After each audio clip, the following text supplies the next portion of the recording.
Boucher இல்லைப்பா. ஏன் நாளைக்கா?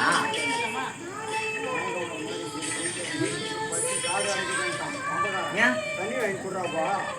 ஏண்டா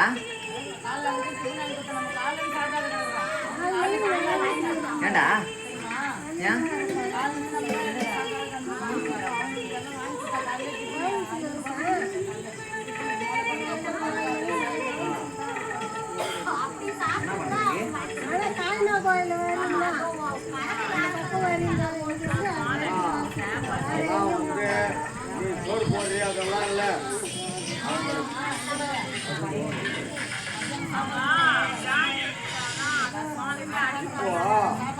இப்போ போட்டோல கூட எங்கிட்ட நின்று வாங்கிட்டு